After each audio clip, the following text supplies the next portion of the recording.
Hello friends, welcome to defence matrix. तो एक काफ़ी इंपॉर्टेंट अपडेट जो है ये टीडीबीएफ को लेकर द प्रिंट की साइट से आया है। तो काफ़ी समय से टीडीबीएफ प्रोग्राम को लेकर अपडेट देखा जा रहा था, क्योंकि एएमसीए के प्रोग्राम के लिए फंडिंग रिलीज़ कर दी गई है, तेरस मार्क 2 के प्रोग्राम के लिए फंडिंग रिलीज़ कर दी गई है, पर टीडीबीएफ को लेकर अभी तक उस स्टेज पर हम नहीं पहुँचे हैं।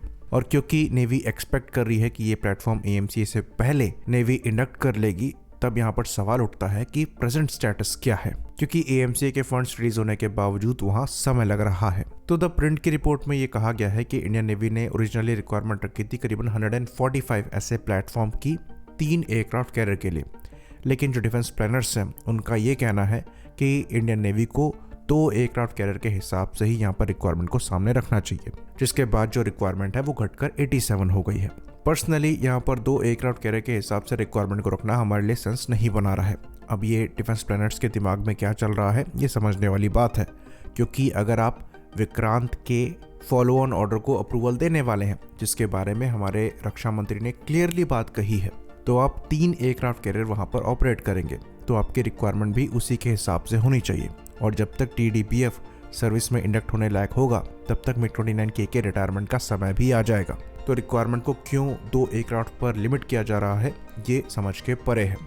145 की रिक्वायरमेंट अगर इंडियन नेवी ने रखी थी तो उसी पर हमें आगे बढ़ना चाहिए था। हमें ये चीज़ भी ध्यान में रखनी है कि हमारे रक्षा मंत्री ये तक कह गए थे कि हम 5-6 एयरक्राफ्ट कैरियर बनाएंगे। तो अगर हमारा एम्बिशन वहाँ है तो 3 एयरक्राफ्ट कैरियर के हिसाब से ये नंबर्स तो कम से कम होने ही चाहिए थे, जिनको श्रिंक करके 2 एयरक्राफ्ट कैरियर के हिसाब से प्रोजेक्टेड रिक्वायरमेंट रखी गई है 87 एयरक्राफ्ट की। खैर, ये नंबर फ्यूचर में बढ़ाए जा सकते हैं, इसमें कोई बड़ी बात नहीं है, बट अगेन प्रोजेक्टेड नंबर्स ज़्यादा रखना फ़ायदेमंद रहता है। ये केस हम स्कॉर्पियन क्लास की सबमरीन्स के साथ देख चुके हैं, जहां पर 3 एडिशनल सबमरीन्स हमारे द्वारा बाद में ऑर्डर करी जा रही हैं, जिसकी वजह से वहां पर डिलीवरी में कम से कम 5-6 साल का गैप आ गया है। खैर, ये बड़ा मुद्दा नहीं है। बड़ा मुद्दा ये है कि Indian navy closely aeronautical development agency यानी कि एडा के साथ काम कर रही है, और यहाँ पर ये मानकर चला जा रहा है कि इस प्लेटफॉर्म की फर्स्ट फ्लाइट 2028 तक करा ली जाएगी, यानी कि 3 साल में ही इसकी फर्स्ट फ्लाइट कराने का प्लान है। तो ये टाइमलाइन आपको काफ़ी ज़्यादा एम्बिशियस लग रही होगी, हमें भी लग रही है, पर इसके लिए जो कॉन्फिडेंस है ये नेवल LCA के प्रोग्राम से आ रहा है। तो LCA नेवी के 3 प्रोटोटाइप्स पर काम चल रहा है, जिसकी फंडिंग तेरस के प्रोग्राम से हो रही है, जो कि नेवी को असाइन हुआ था।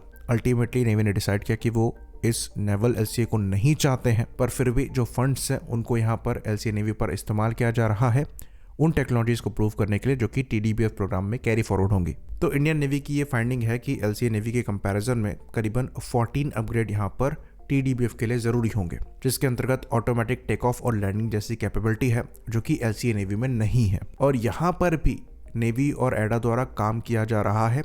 इन 14 टेक्नोलॉजीज में से 4 जो है यानी कि 4 जो है ये ऑलरेडी टेस्टेड है और एक्सेप्टेड है। तो टीडीबीएफ प्रोग्राम को लेकर नेवी यहाँ पर बैठी नहीं है। तो ये बात भी हम आपको बता दें कि डिज़ाइन को लेकर और नंबर्स को लेकर डिस्कशन चल ही रहा है, लेकिन उसके पैरेलल में उन टेक्नोलॉजीज पर काम किया जा रहा है जो कि टीडीबीएफ के लिए आइडेंटिफाई करी गई हैं, और ये LCA नेवी में टेस्ट हो रही हैं। यानी कि अल्टीमेटली जब टीडीबीएफ पे काम होगा तो कई टेक्नोलॉजीज हमारे पास पहले से होंगी, तो जो डेवलपमेंटल पीरियड है टीडीबीएफ का वो बहुत लंबा नहीं खिंचेगा। ऑल्दो ये बात भी हम आपको बता दें कि नंबर्स और डिज़ाइन को लेकर अभी तक चीज़ें फ्रोज नहीं हुई हैं। तो डेफिनेटली जब तक ये फॉर्मेलिटीज़ पूरी हो रही हैं तब तक पैरेलल में टीडीबीएफ पर काम चल रहा है। भले ही ये एक्चुअली उस प्लेटफॉर्म पर ना हो, पर उसकी टेक्नोलॉजीज पर है, पर फिर भी जो 2028 की फर्स्ट फ्लाइट की टाइमलाइन रखी गई है वो काफ़ी ज़्यादा एम्बिशियस है। इवन अगर हम तेरस मार्क 2 के प्रोग्राम को उठा कर देखें, जिसमें कई प्रूवन टेक्नोलॉजीज का इस्तेमाल हो रहा है, इवन डिज़ाइन काफ़ी पहले फ्रोज हो गया था, फंड्स के रिलीज होने से पहले से ही